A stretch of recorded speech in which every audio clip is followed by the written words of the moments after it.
जी, नितिन जी मेरी आवाज आ रही है? जी सर, आ रही है। Okay, thank you very much, बहुत बहुत धन्यवाद आपको।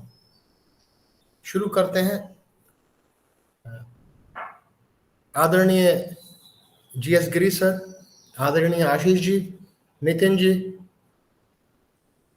सभी शिक्षकगण और प्रिय विद्यार्थियों, yesterday I have discussed about the yogic hast mudras.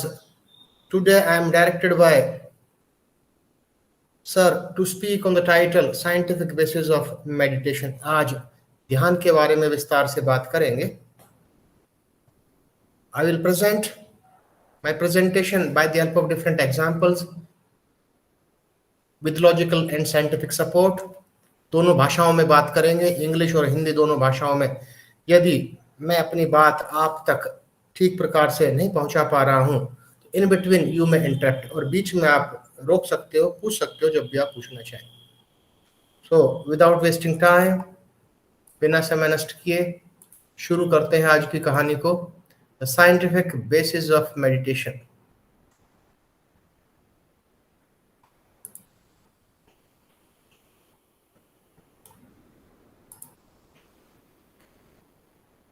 I divided this presentation into different parts.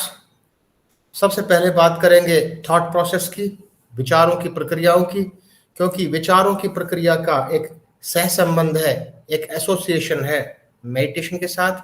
दूसरे भाग में बात करेंगे एसोसिएशन ऑफ योग विद द थॉट, कि पूरे योग के क्षेत्र की थॉट प्रोसेस के साथ, विचारों के साथ क्या इसका संबंध है। Ladies and gentleman, body and mind can not be separated. शरीर और माइंड को पृथक नहीं किया जा सकता। हम मेडिटेशन में, हम ध्यान में, हम जो भी गतिविधि करते हैं, वी परफॉर्म मेंटल एक्टिविटी, पर इसका अर्थ ये नहीं है कि वो हमारे शरीर पर प्रभाव नहीं डालते। आई विल जस्टिफाई साइंटिफिकली, उसको जस्टिफाई करने का प्रयास करेंगे कि there is a close association, there is a close link, दोनों के बीच एक गूढ़ संबंध है शरीर और मस्तिष्क के बीच में। If we do any mental activity that effect our body also.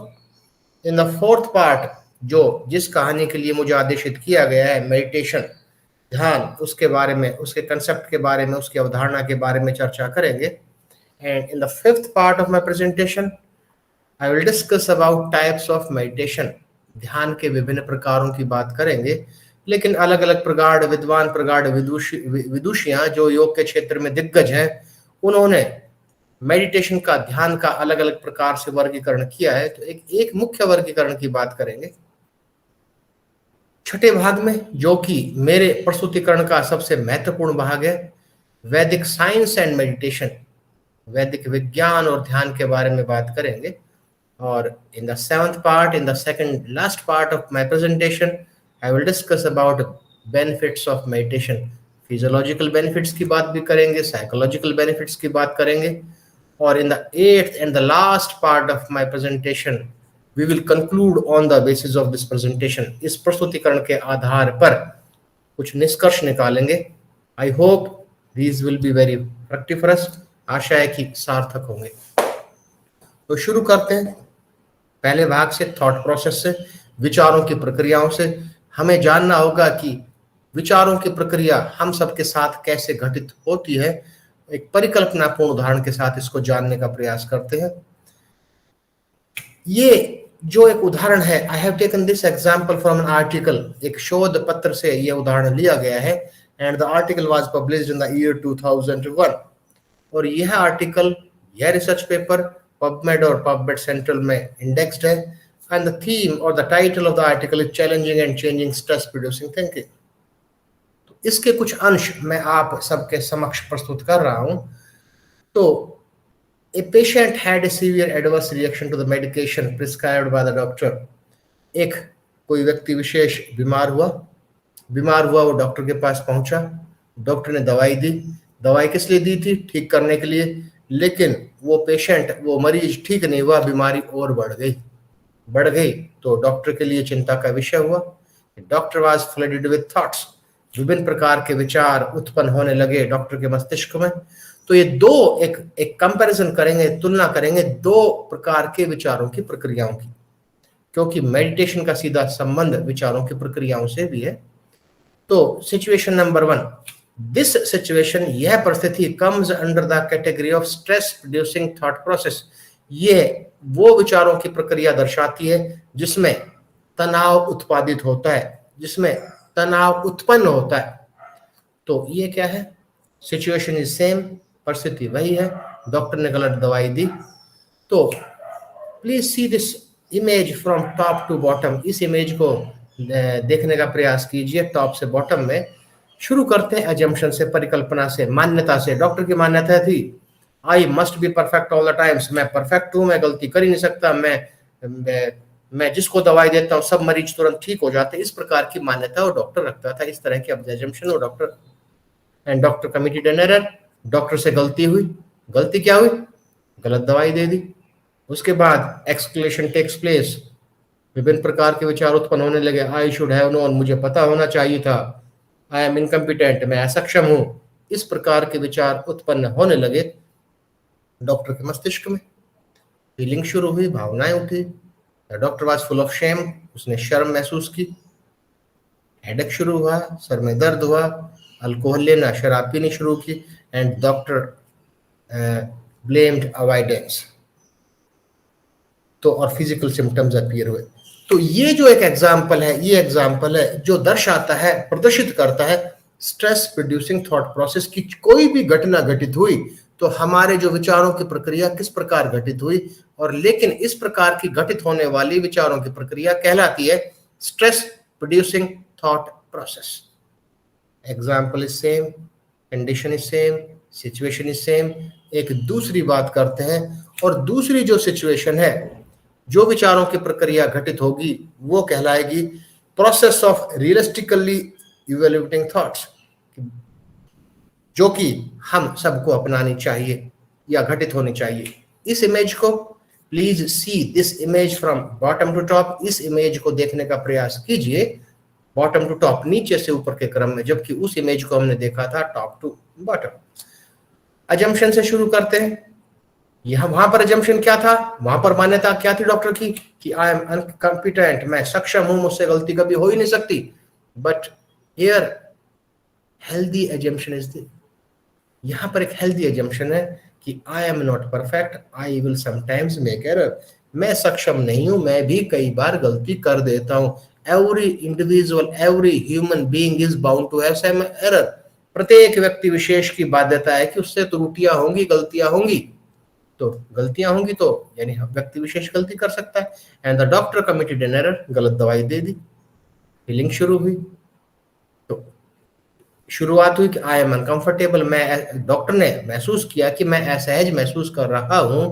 But that doesn't mean I am incompetent, पर इसका अर्थ यह नहीं है कि मैं असक्षम हूं। फिजिकल सिम्टम्स अपीयर हुए, एक शारीरिक लक्षण उत्पन्न हुए। डॉक्टर ने कंसंट्रेट किया, फोकस किया इस इशू पर, इस इशू से अपने आप को उबारने का प्रयास किया। बिहेवियर चेंज हुआ, सेंसेस हाइटन हुई।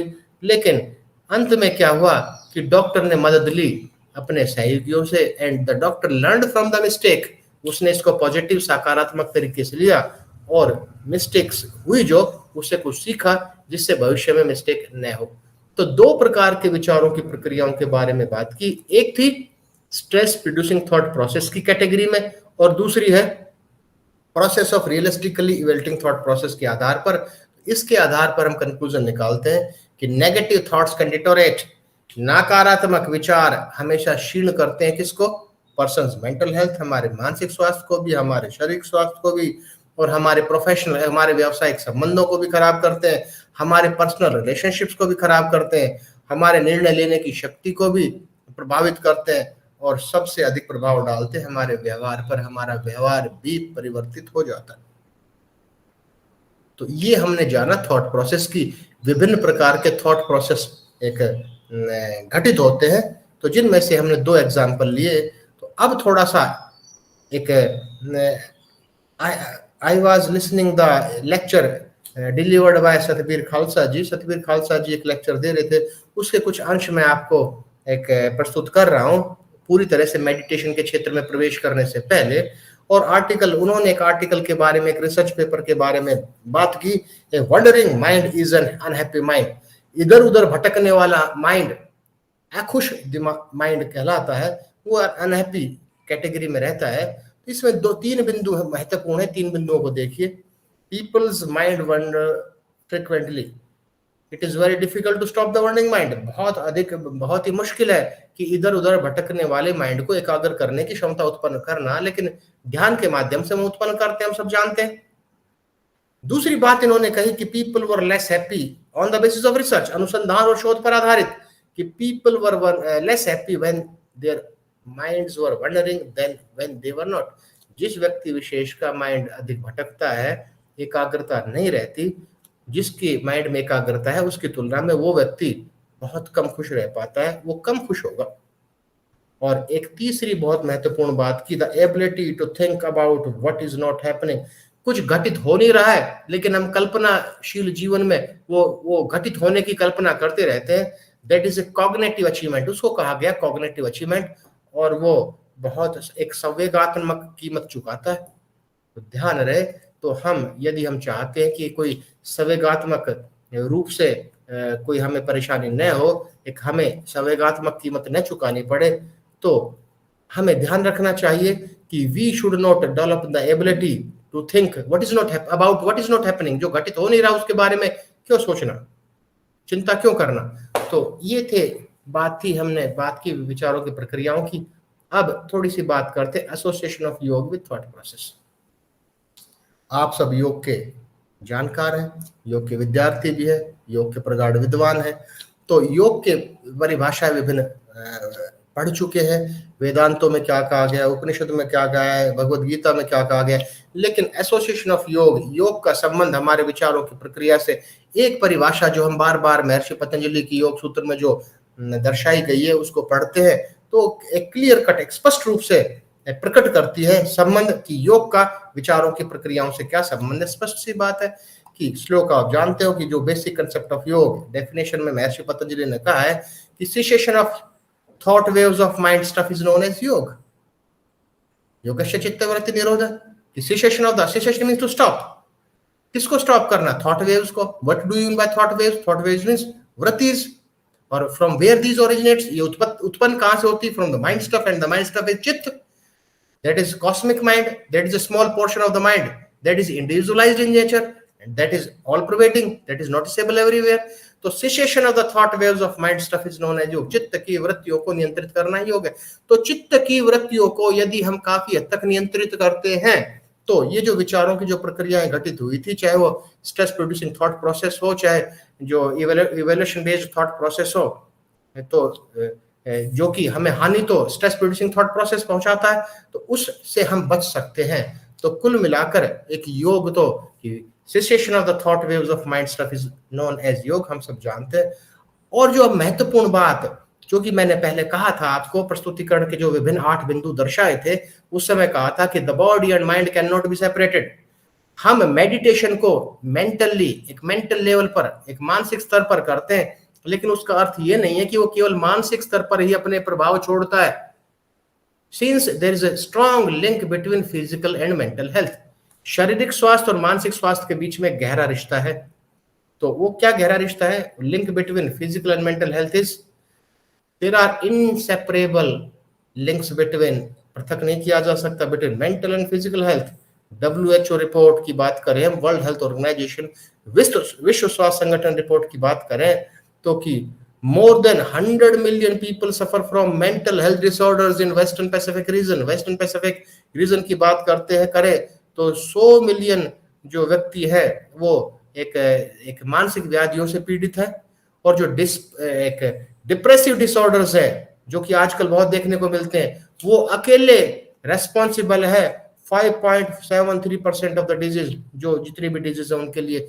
तो we should take care about the prevention of the depressive orders, and the meditation plays a vital role। और ध्यान इसमें एक बहुत महत्वपूर्ण भूमिका अदा करता है। लेकिन हम तो बात कर रहे थे बॉडी माइंड कनेक्शंस की। ये कनेक्शंस 2 प्रकार के हैं। पहला है ऑटोमेटिक, माइंड में कुछ घटित होगा, शरीर को भी प्रभावित करेगा, या शरीर में घटित होगा, माइंड को प्रभावित करेगा, हम कितना भी प्रयास कर ले हम रोक ही नहीं सकते। That is automatic in nature, वो स्वचालित है। डायरेक्शंस दोनों हो सकती है, माइंड टू बॉडी, मस्तिष्क में घटित हुआ शरीर को प्रभावित किया, और बॉडी में घटित हुआ माइंड को प्रभावित किया, ऑटोमेटिक बॉडी माइंड फिनोमिना। और दूसरा है डेलिब्रेट, स्वेच्छा से हम करते हैं, जो कि डायरेक्शंस दोनों हो सकती हैं, deliberated mind body expression and deliberated body mind expressions. तो ऑटोमेटिक भी है, डेलिब्रेटेड। तो लेकिन जो हम ध्यान की बात कर रहे हैं वो कहां पर एक लाई करता है, that is a deliberate activity. तो शुरू करते हैं इन चारों के बारे में थोड़ा थोड़ा जानने का। शुरू करते हैं पहले से, कौन सा? ऑटोमेटिक माइंड बॉडी फिनोमेना की बात करेंगे संक्षिप्त में, फिर ऑटोमेटिक बॉडी माइंड फिनोमेना की बात करेंगे, फिर डेलिब्रेटेड माइंड बॉडी एक्सप्रेशन की बात करेंगे, फिर डेलिब्रेटेड बॉडी माइंड एक्सप्रेशन की बात करेंगे। तो शुरू करते हैं पहले से ऑटोमेटिक माइंड बॉडी फिनोमेना, कि मस्तिष्क में बिना प्रयास के ऑटोमेटिकली घटित हुआ माइंड में कुछ, लेकिन शरीर को भी प्रभावित किया। एग्जाम्पल्स आर क्राइम, इनिशिएशन, आरंभ शुरू होता है माइंड से, but that effect the body. Laughing है, फेशियल एक्सप्रेशंस है, बॉडी लैंग्वेज है, इमोशंस है, कॉग्निटिव एक्टिविटी है। हाइपोकॉन्ड्रिया, रोग भ्रम, जो कि आज के दिन बहुत ही अधिक पाया जाता है, रोग भ्रम, कि that starts from the mind, और वास्तव में शरीर उस प्रकार की व्याधि को उत्पन्न कर देता है। अगला है साइकोसोमेटिक डिजीज, शुरुआत होती है माइंड से automatically, but that effect the body. And the placebo effect, आप अनुसंधान के क्षेत्र से हम जब जानते हैं, the placebo effect comes under the category of automatic mind body phenomena। अब शुरू करते हैं ऑटोमेटिक का दूसरा, जिसकी सीक्वेंस बदली, क्रम बदला, body mind phenomena. Physical pain है, फिजिकल पेन शरीर में ही तो शुरू हुआ है लेकिन माइंड को प्रभावित किया। फिजिकल प्लेजर है, किसी भी तरह का हम आनंद लेते हैं, शारीरिक आनंद, वो उससे माइंड भी प्रभावित होता है। तो जैसे कि फिजिकल पेन की कैटेगरी में हीट है, कोल्ड है, इंटरनल पेन है, जॉइंट पेन है। Initiation takes place by our physical body, but that affect the mind significantly. And in the example of physical pleasure, food, एक अच्छा खाना हम खाएंगे, हमारे मस्तिष्क को भी संतुष्टि प्रदान करता है। नहाते हम, we take bath, क्यों? शरीर ने एक स्नान किया, लेकिन that refreshes our mind also। तो कुल मिलाकर यहाँ मेरा उद्देश्य है कि body and mind can not be separated. And another example is sex। तो अगले तीसरे की बात करते हैं, deliberated mind body expressions. Deliberated mind body expressions में माइंड बॉडी प्रैक्टिसेस है, एक्टिंग है, तो माइंड बॉडी प्रैक्टिसेस में इमेजरी प्रैक्टिसेस है, ऑटोजेनिक प्रैक्टिसेस है, और मेडिटेशन। तो कुल मिलाकर एक पहला बहुत महत्वपूर्ण निष्कर्ष हमने निकाला अब तक की चर्चा में, कि जो मेडिटेशन है, जो ध्यान का अभ्यास है, that comes of deliberated mind body expression. Meditation एक ऐसा अभ्यास है जो स्वेच्छा से माइंड बॉडी एक्सप्रेशन की श्रेणी में आता है, और वो हमारे शरीर पर भी प्रभाव डालता है, मस्तिष्क पर प्रभाव डालने के साथ साथ। एंड बायोफीडबैक भी इसमें एग्जांपल है। तो इस सब में से जो बॉडी माइंड प्रैक्टिसेस है, उसमें से एक मेडिटेशन, उसके बारे में विस्तार से चर्चा करेंगे। और अंतिम जो डेलिब्रेटेड बॉडी माइंड फिनोमेना के बारे में भी जान ले, अंतिम चौथा, जिसमें कि रेस्पिरेटरी प्रैक्टिसेस है। इसमें योग के क्षेत्र से प्राणायाम के जितने भी अभ्यास है, वो सब डेलिब्रेटेड माइंड बॉडी फिनोमेना में आते हैं। फिजिकल एक्सरसाइजेस है, योग के क्षेत्र में आसना है, इस कैटेगरी में आते हैं। प्रोग्रेसिव रिलैक्सेशन टेक्निक्स जो आजकल प्रचलन में है, वो भी इसी कैटेगरी में आती है। तो कुल मिलाकर, लेकिन आज की चर्चा का विषय तो केवल मेडिटेशन है। तो अगेन आई रिपीट, दोबारा दोहराता हूं, तो मेडिटेशन योग के क्षेत्र का वो अभ्यास है जो डेलिब्रेटेड माइंड बॉडी फिनोमेना के अंतर्गत आता है, क्योंकि body and mind can not be separated. शरीर और मस्तिष्क को पृथक नहीं किया जा सकता। अब बात करते हैं उस कहानी की जिसके लिए गिरी सर ने आदेशित किया है, मेडिटेशन की। अभी तक हमने एक आधार बनाने का प्रयास किया, अब मेडिटेशन, ध्यान की बात करते हैं।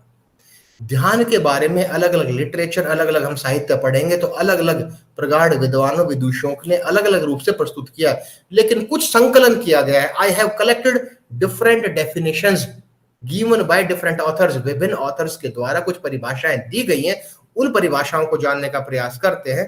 तो पहला है, as per the definition number 1, पहली परिभाषा के अनुसार, इट इज अ स्टेट, एक ऐसी दशा जो व्यक्ति विशेष ग्रहण करता है, स्टेट जिसका अनुभव करता है, that is experienced when the mind dissolves and free of all thoughts. यानी कि एक ऐसी दशा जिसका अनुभव तब होता है when the mind dissolves, mind dissolve हो जाता है और विचार विहीन हो जाता है। हम सब जानते, कोई नई बात नहीं है, ये मेडिटेशन की परिभाषा है पहली। लेकिन मैं बता चुका हूं कि एक प्रकार से परिभाषित नहीं किया है, अलग अलग ऑथर्स ने अलग अलग रूपों में परिभाषित किया है। तो दूसरी परिभाषा की बात करते हैं। Let's discuss about the second definition in this series, in this sequence. It is a concentration.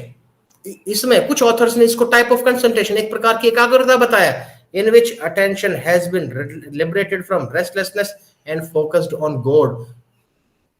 एक ऐसी एकाग्रता जिसमें जो कि हमारी अटेंशन है, हमारी जागरूकता बेचैनी से मुक्त कर दी जाती है और उस परमात्मा पर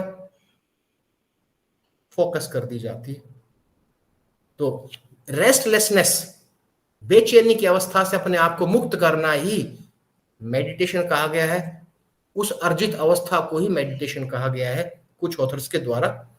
तीसरी परिभाषा जो कि सबसे अधिक प्रचलित है, focusing the mind on a single object, यानी किसी एक ऑब्जेक्ट को पर माइंड को एकाग्र कर देना। वो रिलीजियस स्टैचू भी हो सकता है, कोई एक धार्मिक प्रतिबिंब भी हो सकता है, हमारी ब्रेथ, हमारा श्वास भी हो सकता है, कोई मंत्र भी हो सकता है, कोई फीलिंग भी हो सकती है, कोई सेंसेशन भी हो सकता है, कोई इमेज भी हो सकती है, कुछ भी हो सकता है। Example is a simplest type of meditation in the field of योग, प्राण धारणा, कंसंट्रेशन ऑफ द ब्रेथ, अपने श्वास पर प्राणों को धारण करना। प्राण धारणा इस परिभाषा के अनुरूप ही मेडिटेशन है कि focusing the mind on a single object. It means in prana dharana we focus our mind on our breath. हम प्राण धारणा में हम अपने श्वास पर अपने ध्यान को केंद्रित करते हैं।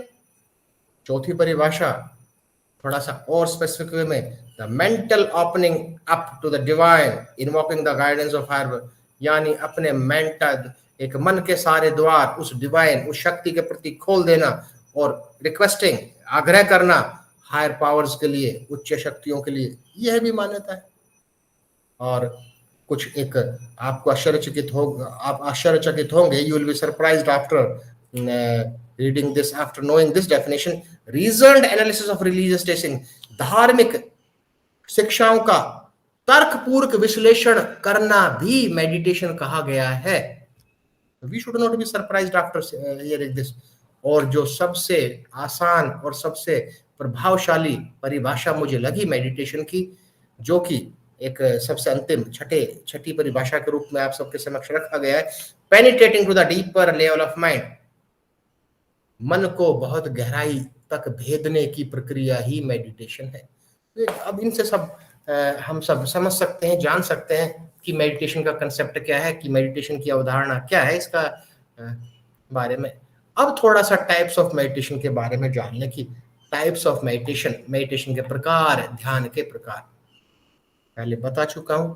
अलग अलग ग्रंथों को, अलग अलग किताबों को आप पढ़ेंगे तो अलग अलग ऑथर्स ने, अलग अलग योगियों ने, अलग अलग योग के प्रगाढ़ विद्वानों ने मेडिटेशन के टाइप्स अलग अलग प्रकार से बताए हैं। But I am going to discuss about the modern concept of meditation. तो मॉडर्न कंसेप्ट ऑफ मेडिटेशन की बात करें तो there are two types of meditations. First one is concentrative meditation and second one is mindfulness meditation. This is the modern concept. Concentrative meditation क्या है? जो पिछले 6 परिभाषाओं की बात की थी उसमें परिभाषा थी focusing the mind on a single object, that is known as the concentrative meditation. कि हम पहले एक ठीक प्रकार से समझने के लिए we can compare this concentrative meditation with a zoom camera lens. कैमरे में हम क्या करते हैं, पहले हम फील्ड को सेलेक्ट करते हैं, फिर उसको नैरो कर देते हैं, नैरो करते करते जितना नैरो कर पाए करते हैं। तो that is focusing the mind on a single object, that में बी सेंसेशन, फीलिंग, इमेज, एक रिलीजियस स्टैचू, कुछ भी हो सकता है। माइंडफुलनेस मेडिटेशन में हम कंसंट्रेट नहीं करते, एकाग्र मन को करने का प्रयास नहीं करते, लेकिन हम क्या करते हैं कि instead of focusing the mind on a single object we become aware of the entire field. किसी एक जगह अपने ध्यान को केंद्रित करने के बजाय हम पूरी फील्ड के बारे में अपने आप को अवेयर रखते हैं।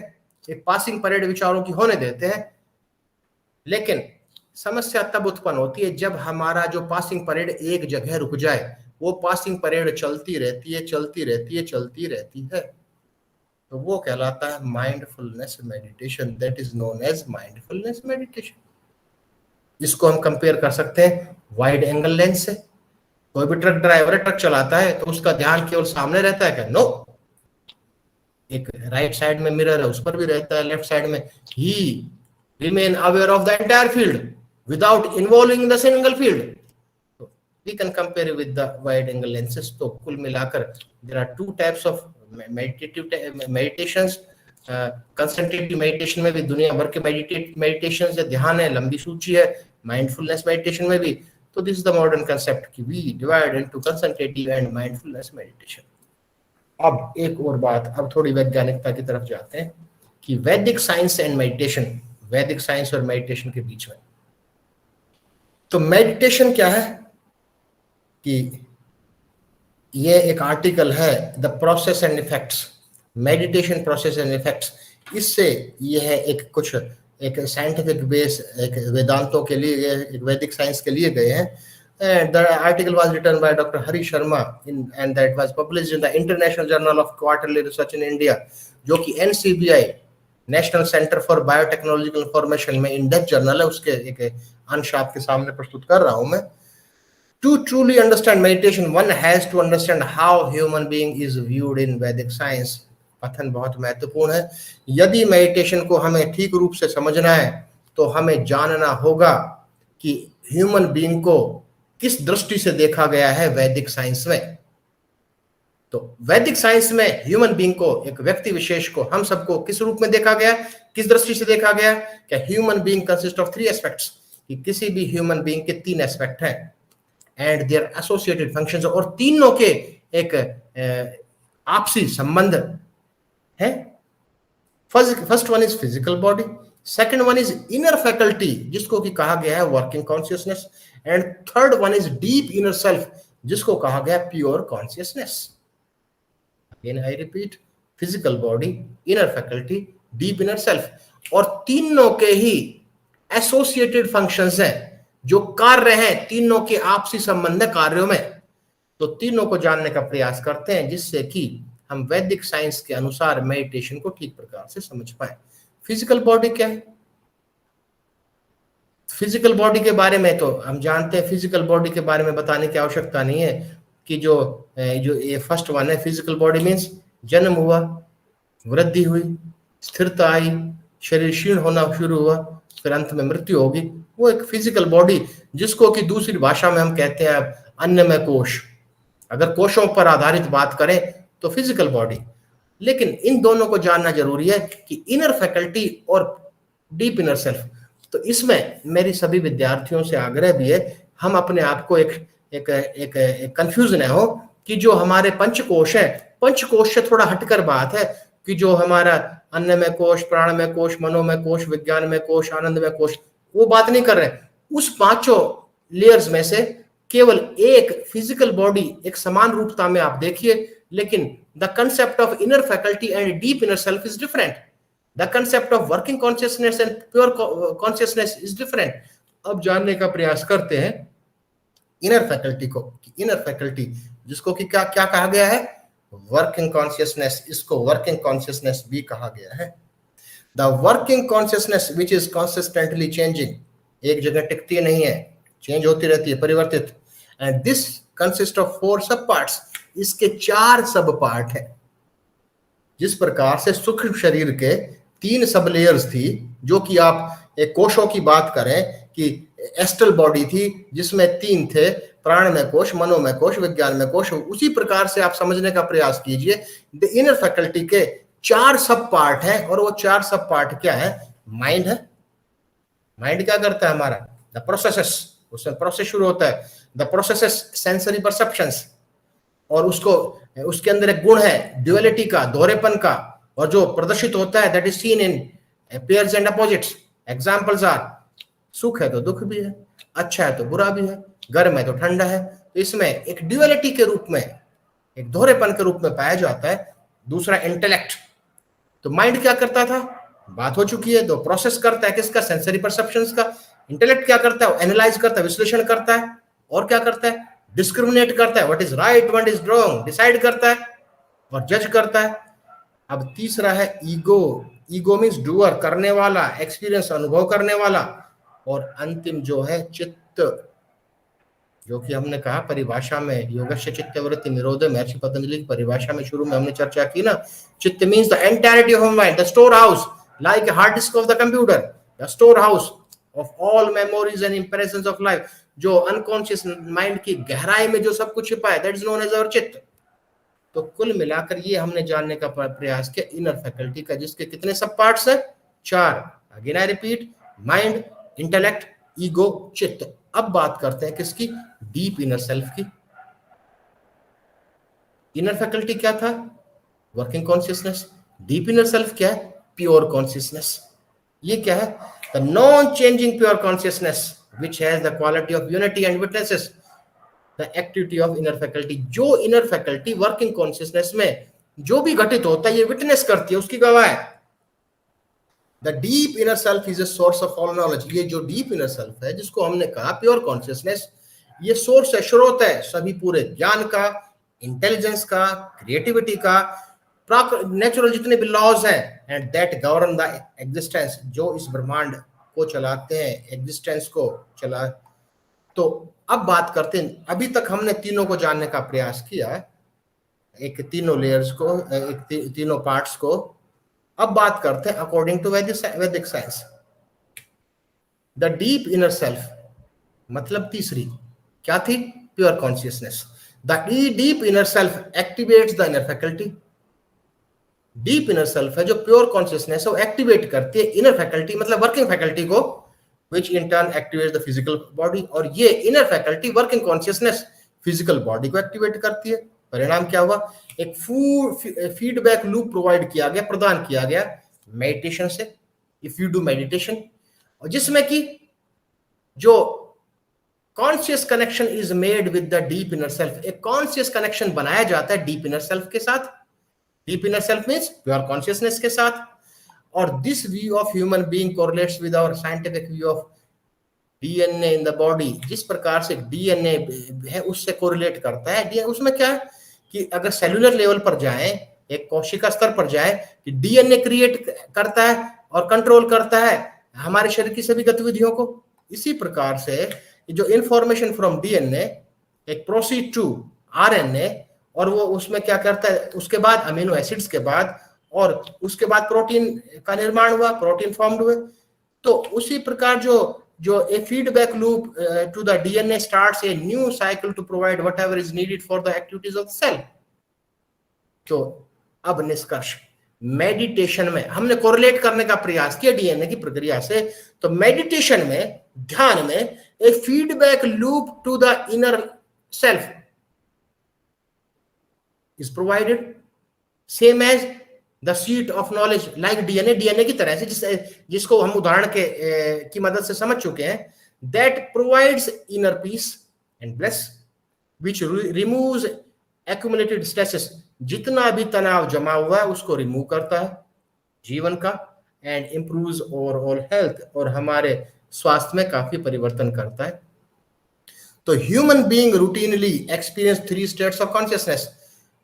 हम 3 प्रकार की कॉन्शियसनेस को करते हैं, एक वेकिंग, एक जागृत अवस्था में, ड्रीमिंग, स्वप्न अवस्था में, डीप स्लीप, कभी कभी हम सोते हैं। हमेशा कोई बहुत ही एक सौभाग्यशाली है जो डीप स्लीप स्टेट में प्रवेश करता है, इस कॉन्शियसनेस में प्रवेश करता है।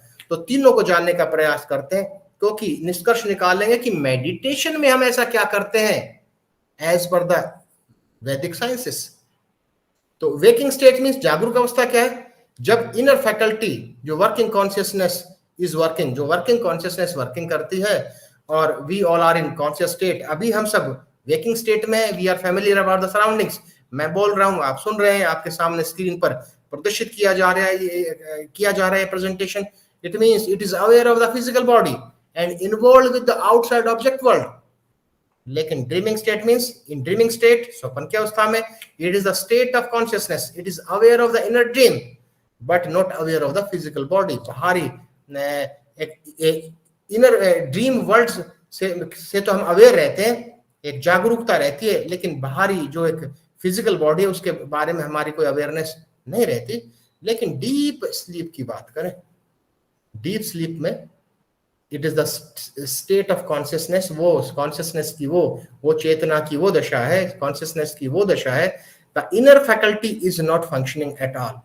इनर फैकल्टी वर्किंग कॉन्शियसनेस बिल्कुल कार्य नहीं करती है, and is not aware of anything, और किसी प्रकार के बारे में हमें अवेयरनेस नहीं होती।